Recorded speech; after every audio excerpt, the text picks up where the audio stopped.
Hello investors, मैं आपका investor awareness coach Rupesh Jaitley. हर बार की तरह इस बार नया एक कंपैरिजन आपके सामने recurring deposit versus SIP. SIP एक पहल कार्यक्रम के तहत आज हम लोग लाए हैं रिकरिंग डिपॉजिट वर्सेस एसआईपी। इन दोनों में फ़र्क क्या है, किस तरह के डिफरेंसेस आपको देखने को मिलते हैं और कौन आपके लिए बेहतर होगा, इस वीडियो को देखने के बाद आप खुद चुन सकेंगे कि क्या आपको आरडी करानी चाहिए या आपको एसआईपी करानी चाहिए। तो चलिए आज हम लोग शुरू करते हैं SIP versus recurring deposit. Recurring deposit क्या होता है? ये एक ऐसा डिपॉजिट है जिसको मंथली बेसिस पे आप पोस्ट ऑफिस या बैंक में कर सकते हैं या किसी एनबीएफसी में। पोस्ट ऑफिस में आज की डेट में भी ये ऑफलाइन है, ऑनलाइन नहीं है। बैंक में ऑनलाइन शुरू हो गया है। इसमें एक निश्चित अमाउंट आप मंथली इंस्टॉलमेंट के तौर पे एक निश्चित अवधि के लिए आप डिपॉजिट कर सकते हैं। इस पे ब्याज भी निश्चित होता है। एसआईपी आपको मालूम है, एसआईपी सिस्टमैटिक इन्वेस्टमेंट प्लान होती है जो किसी म्यूचुअल फंड में दी जा सकती है या वहाँ कराई जा सकती है। इसमें भी एक निश्चित अमाउंट होता है, एक निश्चित समय के लिए आप करा सकते हैं और वहाँ पे एक निश्चित रिटर्न नहीं होते, लेकिन बेहतर रिटर्न होते हैं जो आपको आपके गोल्स के साथ वेल्थ क्रिएट करके देते हैं। तो अब दोनों में समझते हैं कि दोनों में डिफरेंस क्या क्या है। एक एक डिफरेंस को समझते हैं। सबसे पहले एसआईपी और आरडी में फ़र्क ये है कि आरडी जो है आप बैंक में, पोस्ट ऑफिस में कर सकते हैं, लेकिन एसआईपी सिर्फ म्यूचुअल फंड में कर सकते हैं। दोनों का डिफरेंस है। दूसरी बात, अमाउंट जो है वो आरडी में निश्चित होता है, एसआईपी में भी निश्चित होता है, लेकिन टॉप अप एसआईपी या स्टेप अप एसआईपी जैसी चीज़ कोई भी आरडी में नहीं होती। आपने अगर वहाँ 5,000 रुपये की आरडी को चूज़ किया है तो वो 5,000 रहेगी, उसको आप घटा बढ़ा नहीं सकते इन द टेन्योर। लेकिन एसआईपी में आप उस टेन्योर के बीच में भी और आगे भी उसको अमाउंट को घटा बढ़ा सकते हैं। 5,000 को 6,000, 6,000 को 10,000, 10,000 को वापस घटा के 5,000 या 2,000 भी कर सकते हैं। ये सुविधा आरडी में नहीं है। इसके बाद आता है टेन्योर।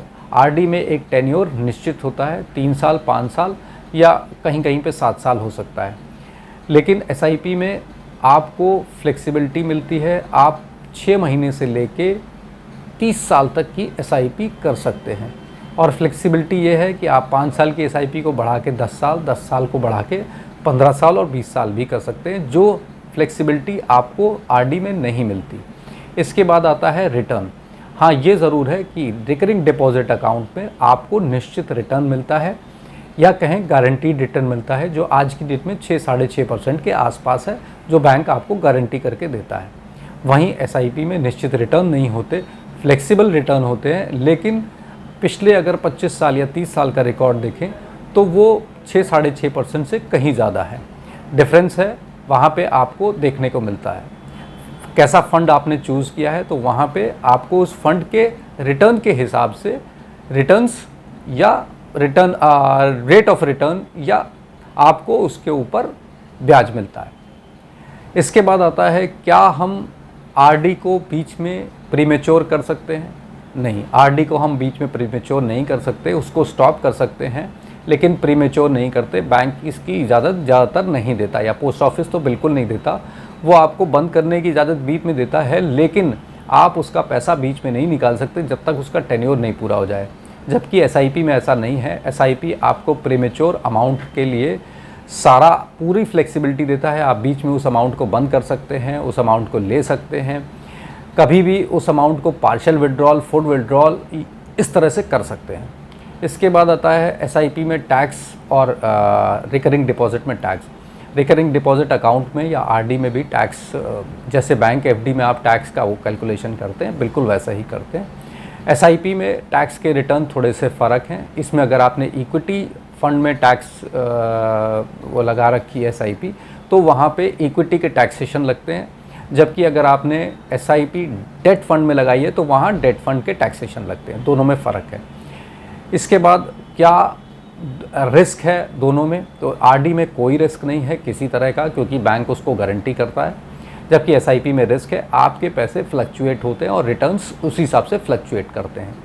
अब इतने सारे डिफरेंसेस के बाद हमको क्या करना चाहिए? तो आप एक चार्ट के द्वारा, जिस माध्यम से मैं दिखाने की कोशिश कर रहा हूँ आपको, उस आरडी को और एसआईपी के कंपैरिजन को अगर आप चार्ट से देखें, आरडी 5 साल के लिए करी तो आपने टोटल इन्वेस्टमेंट किया 3 लाख, आपको वहाँ पे 6.5% के हिसाब से 3,50,000 के आसपास की मैच्योरिटी वैल्यू मिलेगी।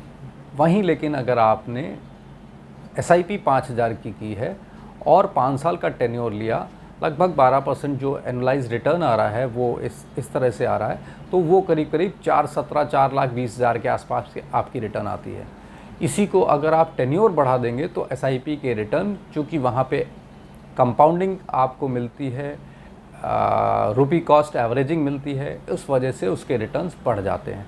तो दोनों के डिफरेंस को देखते हुए आपके लिए एसआईपी ज़्यादा बेहतर होती है।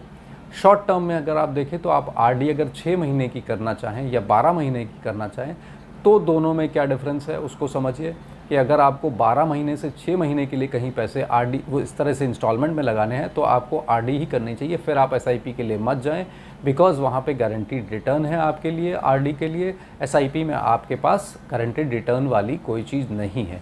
तो 6%, 12% या कोई अगर 15-20% भी बोलता है आपसे एसआईपी के लिए, तो उस पर बिल्कुल ना जाएं, क्योंकि वो पूरी तरह से अनिश्चित है। इस चीज़ को मान के चलिए कि वो अनिश्चित है। हाँ, टेन्योर आप ज़्यादा रखते हैं तो रिटर्न्स इस तरह के आते हैं। आरडी में 5 साल से ऊपर का टेन्योर आपको नहीं मिलता, तो शॉर्ट टर्म ही रहते हैं। कुछ तो कंपनी 3 साल से ऊपर की ही आरडी नहीं लेती, लेकिन हाँ, शॉर्ट टर्म में अगर आपको जाना है 3 से 6 महीने या साल भर के लिए, तो आप रिकरिंग डिपॉजिट पे जा सकते हैं। अदरवाइज़ आपके लिए एसआईपी ही बेहतर है। तो आज के इस वीडियो में इतना ही। अगर आपको ये वीडियो अच्छा लगा हो तो लाइक, शेयर एंड कमेंट ज़रूर करिएगा। जल्दी ही मिलते हैं अगले वीडियो के साथ। धन्यवाद।